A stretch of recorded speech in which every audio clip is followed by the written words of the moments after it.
Hello everybody, thank you for dropping by. My name is Lisa, this is my studio, and this is a little vloggedy vlog that I did of a day out I took yesterday to the William Morris Gallery in Walthamstow. Now, I live in London, this is shameful, and this gallery has been on my list of things to do for far too long. So I've lived in London for over 30 years and I haven't done it because you listen, it's the way that the tube works to get to Walthamstow, even though it's just like in Essex over there and I'm over here in Middlesex. It's an hour and a half in the car. You've got no direct, there's that loop bus thing now, but still it would be it's a bit of a safari, or you'd have to go into town, go back out in the Victoria line to Walthamstow Central. So listen, whichever way you decide to do it, go. I have fibromyalgia, so the public network option isn't an option, not really. But since I've got my blue badge and I've got access to the disabled parking there, absolutely. And it's just the right distance for me to be able to manage without, listen, I'm paying today either way. I mean, I was going to be out of pocket energy wise, and that's exactly what's happened. But it was worth it because I needed a change of scenery, because I've not been feeling particularly productive, just really frustrated with, just when you've been hammering away at things and I don't feel I was getting anywhere. I put a little short up earlier this week of me giving out, and you know what, I had lovely responses from people. So because I know it's that's part of life. If you're creative, it is part of life. You get burnt out and you need to step back. And the advice from somebody, I think her name is Kithinkin, was go and look at somebody else's art. So I thought, change of scenery, clean the brain out, come back in it. And I did. And it's been inspirational. So, what's at the William Morris Gallery? It is being built in his childhood home. He was born in Walthamstow. Family at the time, it was very rural. I think there was workshops there. I'm going to have to check. I was just overwhelmed. There was so much. Yeah, downstairs there's this, I'll put a picture, there's this fantastic room, wall to ceiling with, any number of things that have William Morris designs on. There's a kimono, there's a beautiful tailored jacket, there's cups, there's saucers, it's been on everything. Unwittingly, you maybe have seen a William Morris design, be it a fabric, be it a stained glass window, be it a piece of furniture. It just trickles into everything. His influence was limitless. He was a poet, he was a writer, he was a designer, he was an artist. I think it was easier to say what he didn't do than what he did do. And then there were all the people that he influenced. His biggest collaborator was probably Edward Burne-Jones, and then the Pre-Raphaelites, Rossetti. I can't think of names, but when I say Pre-Raphaelites, you're gonna know what I mean. Ford Madox Ford, Oscar Wilde. This aesthetic that he created with the boundless, limitless energy that he had, and a work ethic, and more than likely, I think probably the most important thing, he had the funds to do it. So we went, parked up, in we go. Beautiful galleries on the ground floor. I'm going to put some footage of the lift.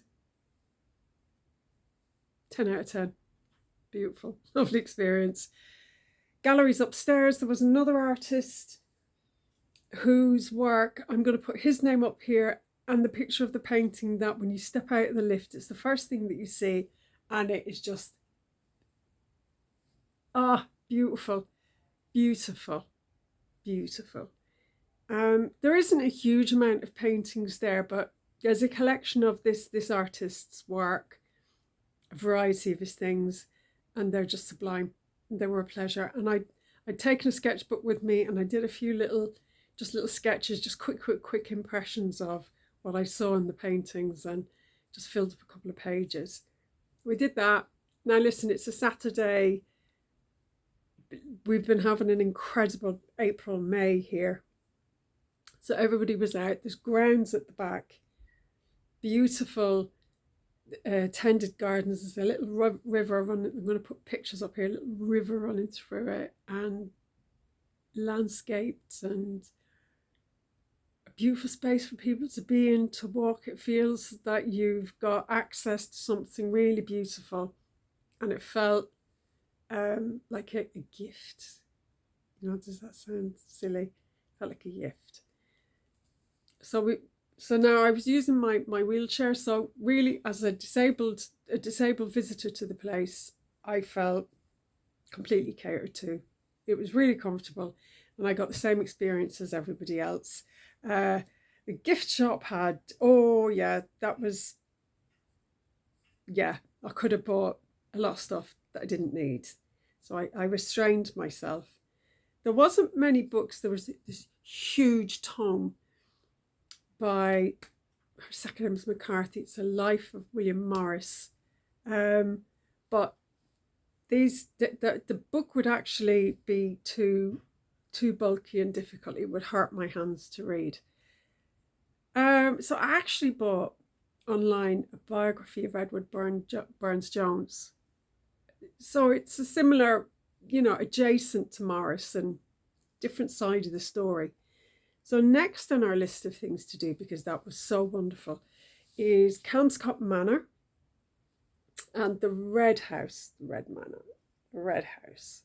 So the Red House is in Kent and Kelmscott is in Gloucestershire. Kelmscott was a rented place with Dante Rossetti, and a few other folks were involved in it, but that wasn't kind of all about it. The Red House was built and designed exclusively, I think even down to the furniture inside, for Morris. And then there's all that socialist aspect of it. There's a revival of arts and crafts. There's that harking back to medieval, very romanticised, let's face it, Lady of Shalott, Millet, Ophelia, all of these things, very. And personally, as the mother of a red-headed daughter, the pre-Raphaelite elevation and I don't know what to describe it as, but how they turned the redhead into such a prized and beautiful object. And more power to him, because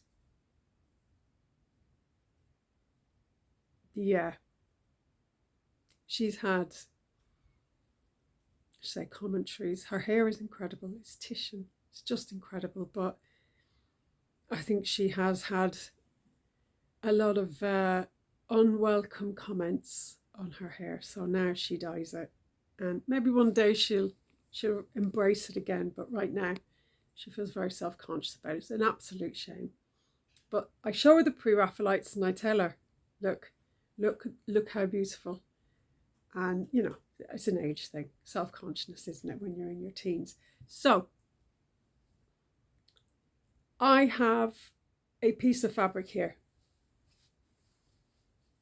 and it's got about 4 yards in it. A friend, I've had this 6 years. This is an absolute living disgrace before mankind. I have 4 yards here, and I thought to myself when I was walking around, Lisa, come on, mate. You can't leave this beauty mouldering. It's not mouldering, but sitting in the dark, unappreciated. So I think this design is the irises. I think I'm going to have to double check it, but it's got this beautiful purple. So now what I'm going to do is I think I'll make a kimono, a little dressing gowny thing, which I know I'll use. I have a pattern for a dress over there,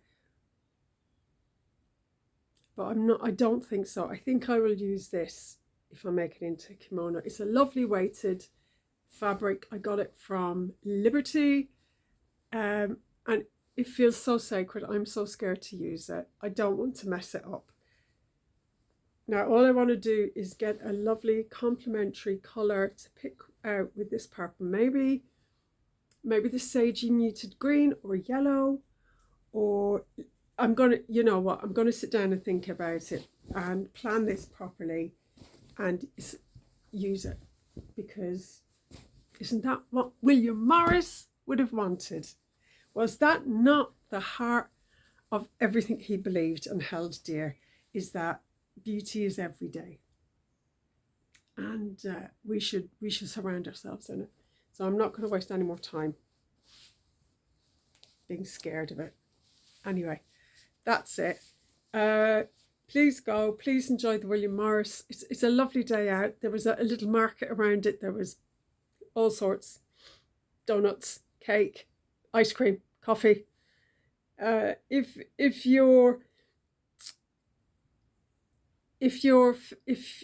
don't like the crowds, go on a weekday. That'd be my only advice, because it was a little bit. It was lots. There was queuing for coffee. Crowds, busy. So yeah, so happy I did it. So glad. Highly recommend. 10 out of 10. Go down and give me your favourite disabled access stories. Your lifts, good and bad. I want to hear the horror stories. They're where the that's where the laughs lie. So take care. Stay creative. Give me your William Morris thoughts, and like, subscribe, come back and see me again soon. Bye for now.